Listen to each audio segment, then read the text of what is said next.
This is the metropolis of Sao Paulo, Brazil. Welcome to Sao Paulo. You know, it's a metropolis with 20 million people. They're hustling and bustling, and this is the Grand Luz rail station. Luis Mendes for represent AM Tours DMC Brazil. We are strictly a incoming tour operator for Sao Paulo and Brazil as a whole. Okay, the idea for us to start this tour, like this small introduction to the city right here at the Estação da Luz light station, is the reason why is that this is actually a location and the station. It is not just a train subway station for us, but it's a landmark for the history, right? We're going back in the 1800s when Sao Paulo had the major production of the coffee in Brazil. They used to know as the black gold back then. This station here was the integration between the production center and the exporting port of Santos, which is only about 50 miles from here. So many things has been around this particular district with influence of art. So right here in front of us is Estação da Luz light station, which was actually, you can see the pretty much the architecture by the British, was completely designed, projected by the British back in the late 1800s, and it's actually it's pretty much like a copy of a station in the UK in the UK today. Okay, it's like exactly a copy. I think it is a copy of a station in Scotland. Okay, but you can tell very much British, and exactly the British, they were the ones who introduced and have developed the whole of the rail train system, like the railroad in Brazil. Okay, Brazil definitely had we always use the train system, the railroad system as the main tool of integration, exactly for the production center. We had about the whole cycle of the coffee production was around the greater metro area of Sao Paulo. It's extended on a range of approximately like 770 miles to 200 miles from the city. Not anymore today. Not anymore today. Sao Paulo is not anymore a major producer of coffee. Not anymore. Nowadays we are the major producer of sugar cane. We have this very special museum, which was it's actually part of the same building with the light station, it's the train station, but it's very special because it tells all about the history of the Portuguese language, and not just the Portuguese language as you know, Portuguese from Portugal, but the Portuguese specifically from Brazil, with all the roots and integration and adding of the natives and also the Afro influences in our language of Brazil. You know, Al, I'd like you to tell me about this neighborhood. It seems fascinating. Liberty Town, it's, for us in Sao Paulo, is one of the most fascinating, more like ethnic neighborhoods, which represents not just Japanese, but the whole of the groups of immigrants who came into Sao Paulo, okay, mostly in the early 1900s. But it's an Asian community. It's an Asian community. Let's remember this, you know, the Japanese community for Brazil, it was the most important group of immigrants coming from Asia, right, in the early 1900s as a labor force, right? Right. So Liberdade, definitely, it's a neighborhood to be seen when you are in Sao Paulo. Oh, absolutely. You find wonderful food here. Oh, food. Fresh fruit, my God. The restaurants, I mean, everyone comes for this. And those wonderful street lights. I mean, it's a whole other sort of community that's very special. As a Japanese neighborhood, right? Which started back in the early 1900s, 1908, exactly, when right, the first waves of Japanese came into Brazil. Right. You know, through history, you go back to 1908, there were consecutive arrivals throughout a decade, so, and which made the group of the Japanese as one of the major groups of immigrants in the city of Sao Paulo. Right. So let's remember something, not just Sao Paulo, but outside of Japan, Brazil has the largest community of Japanese. Right. Okay? But not only Japanese, you have other Asian groups here as well. Oh, you do, yeah. But this particular neighborhood was developed and the preserved Japanese. by the Japanese. Right, But and it still is today. it still is today. It still Right. is today. It's part of the city heritage for the Japanese community, representing the immigrants as a whole. Okay? Right, exactly.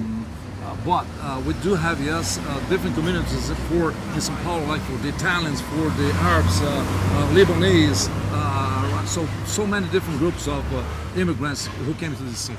Now, why do they come to Sao Paulo? Sao Paulo was always the locomotive, like the economical locomotive for the country. And let's go back in the early 1900s when Brazil was getting into out of a agricultural scene into more of a industrial, all the way through the Industrial Revolution. Right. There was a major need for labor force, like imported, like for mostly. So they came in as laborers. Not as slaves, not as slaves. Not as slaves, but as laborers. It's as different. laborers, Yeah. right, laborers. And liberdade, does that mean liberty? Liberty. Yeah, That's right, correct. It means okay. liberty. It's like feijoada. It's like feijoada. That's exactly feijoada. Makes a stew of different ingredients all together. Okay. Yeah. That blend together so blend well. together, which made a great result. Yeah. And a great taste. And a great taste. So this is exactly the flavor of Brazil, and the feijoada, the multicultural integration. Is there another community like the Japanese community here in Sao Paulo? Oh yeah, I would say many. Yeah. Like the African community, exactly. the Indian community. Indians From India. No. No. We see in the history of Brazil, we Right. didn't have a strong wave of immigration from India. Right, okay. I believe they mostly made to the English-speaking countries rather than the Portuguese.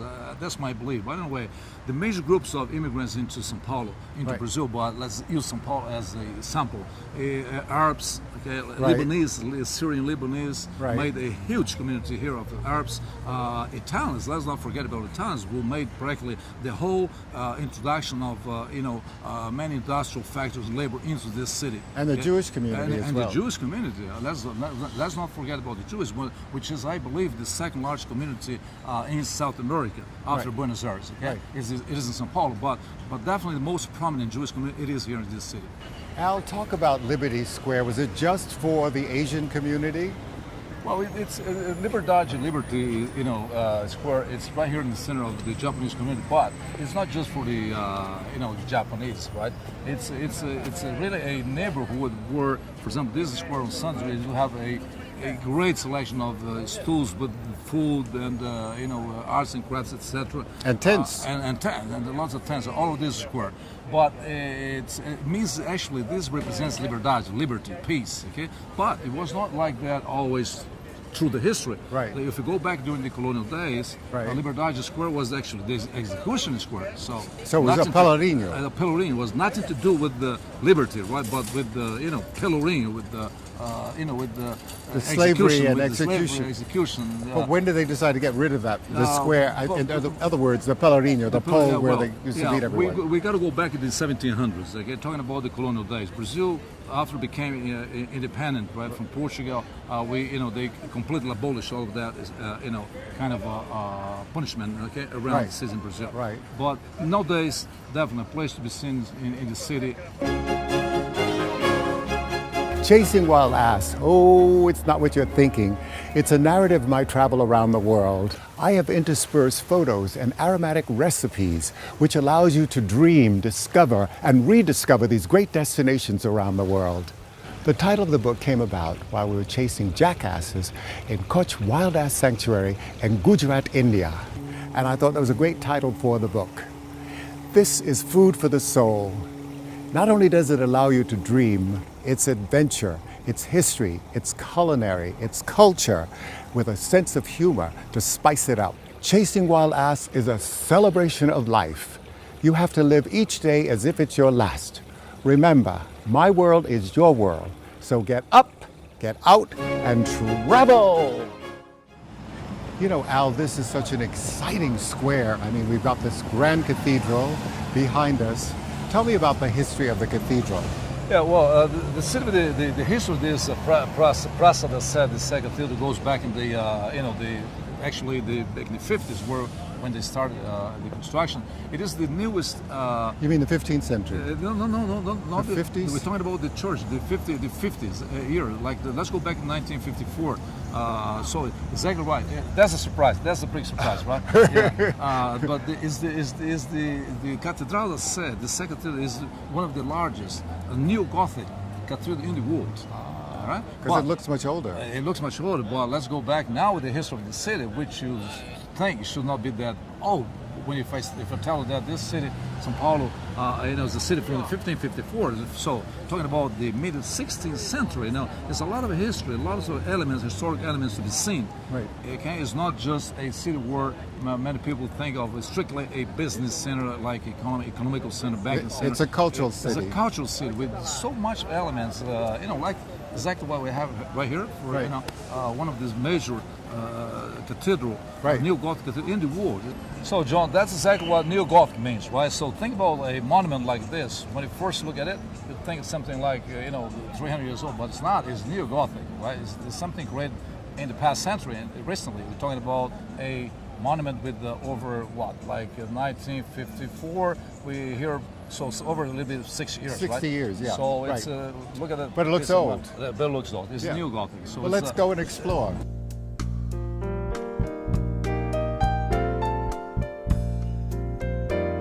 The stained glass windows enhance this neoclassic cathedral.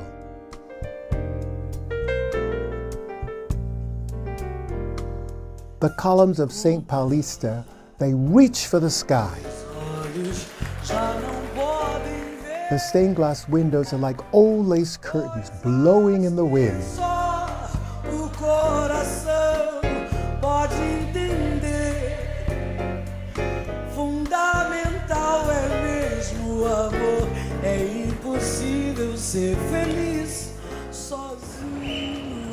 You know what's so amazing is not only the great weather, but this plaza with a square and the statue here.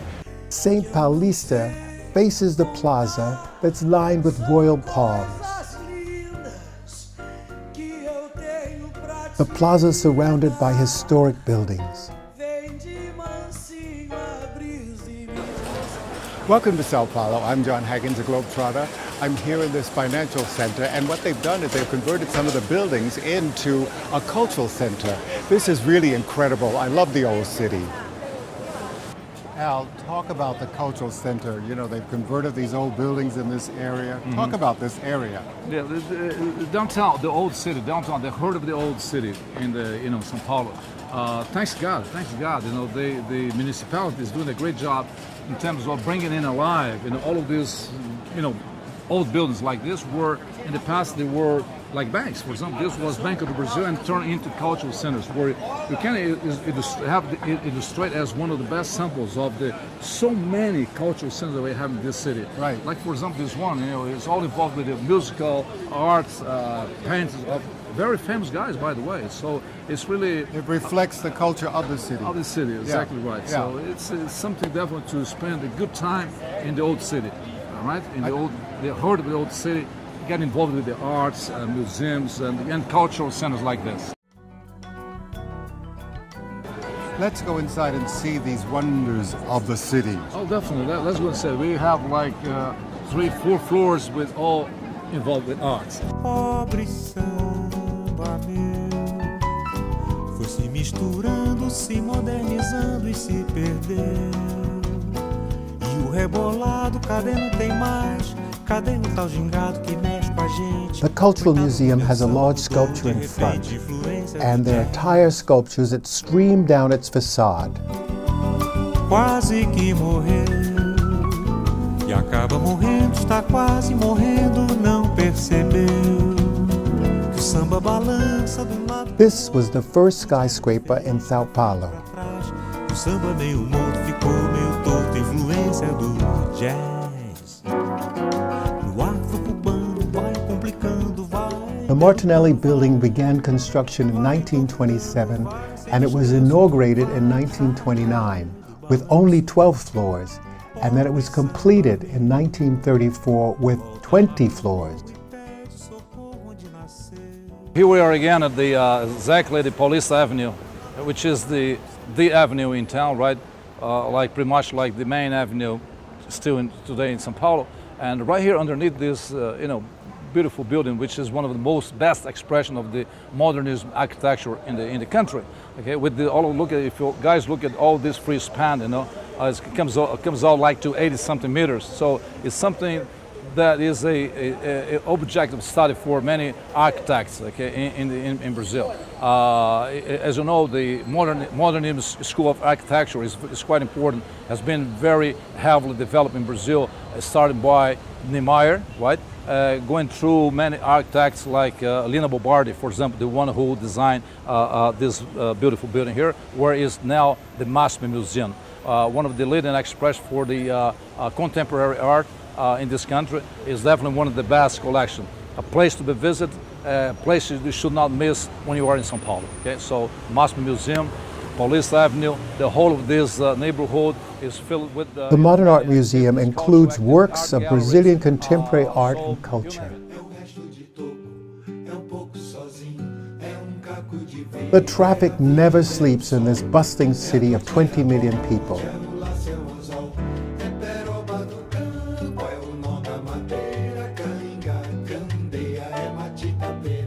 I'm just having fun on this busy street in Sao Paulo. I stopped for a brief lunch where everything was fresh.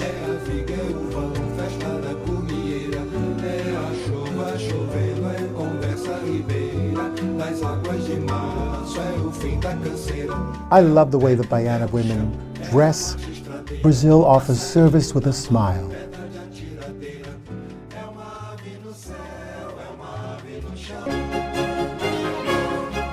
Chasing Wild Ass. Oh, it's not what you're thinking. It's a narrative of my travel around the world. I have interspersed photos and aromatic recipes, which allows you to dream, discover, and rediscover these great destinations around the world. The title of the book came about while we were chasing jackasses in Kutch Wild Ass Sanctuary in Gujarat, India. And I thought that was a great title for the book. This is food for the soul. Not only does it allow you to dream, it's adventure, it's history, it's culinary, it's culture, with a sense of humor to spice it up. Chasing Wild Ass is a celebration of life. You have to live each day as if it's your last. Remember, my world is your world. So get up, get out, and travel! Sacrifícios aos seus orixás. O surdo de terceira.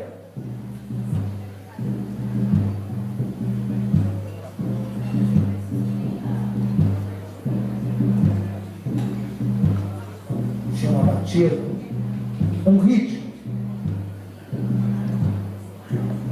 Outros instrumentos esses negros colocaram. As caixas.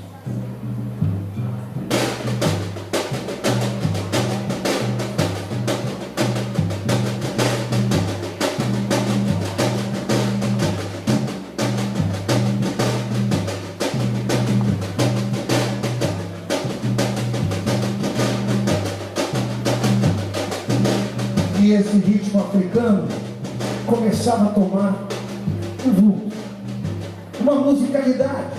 E outros instrumentos eles introduziram com os tamborins.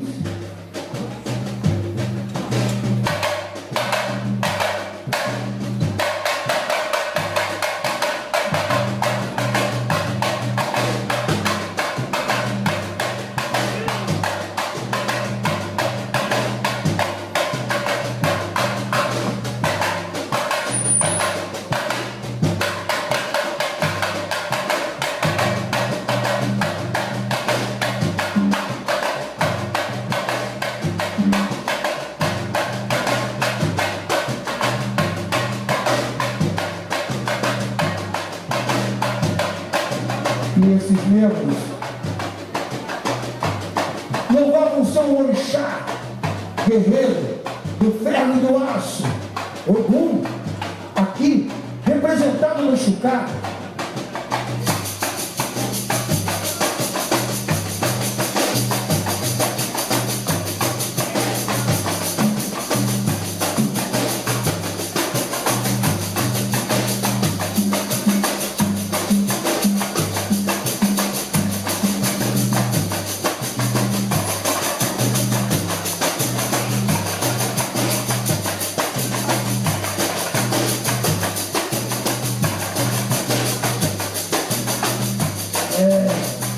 Começava aí de cima na África, o samba no Brasil.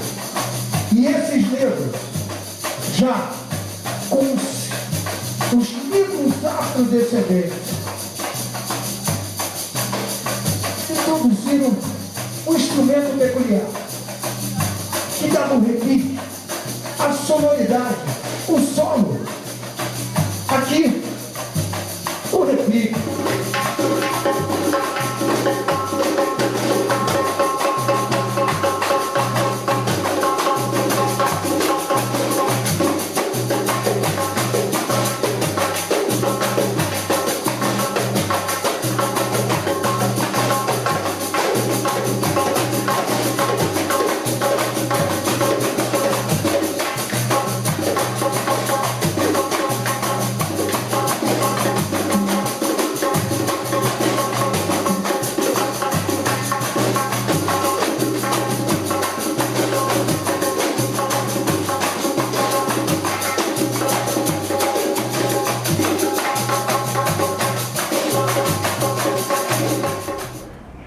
You know, wherever I go in the world, and every week I have great discoveries, and I'm here in Vila Madalena in Sao Paulo.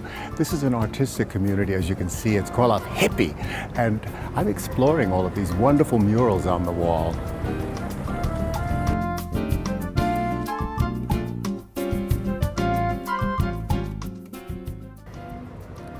You know, Sao Paulo is amazing. Around every corner, there's something new, something wonderful to explore. We're here at Vila Madalena, and I'm here with my new friend, Andrea. Talk about these murals and how they all came about. It used to be a marginal thing, and now we have famous artists that did their job here. And Sao Paulo is totally different. It's a totally different city because they encourage it. And I love to live here because of this. And they're 24 hours. My God, it's 24/7. I like to say that because you can see it all day, all night. yeah, You know? have all those people around seeing, taking pictures. Exactly. And Vila Madalena has a lot of different places to know, and everything you can find here. This is one of the most things about this neighborhood.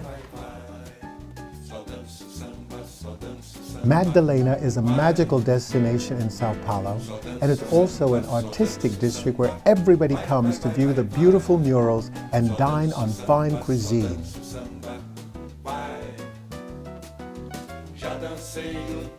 The murals reveal lots of stories of the community. Mas não sei, me cansei do calypso ao tcha-tcha-tcha.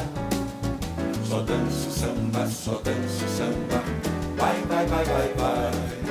Só danço samba, só danço samba. Vai. These narrow winding streets are lined with walls, and the walls are filled with colorful murals. Vai, vai, vai, vai, vai. Só danço samba, só danço samba. The curious come from far and near to see these colorful murals.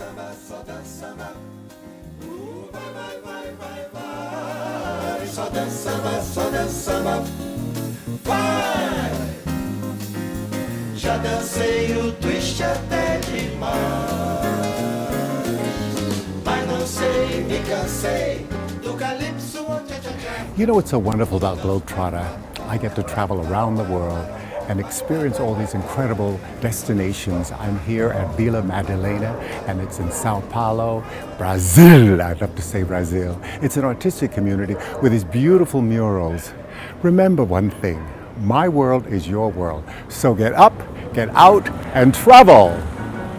Só danço samba, só danço samba. Vai, vai, vai, vai, vai. Hope to see you next week for another unusual experience. So long for now.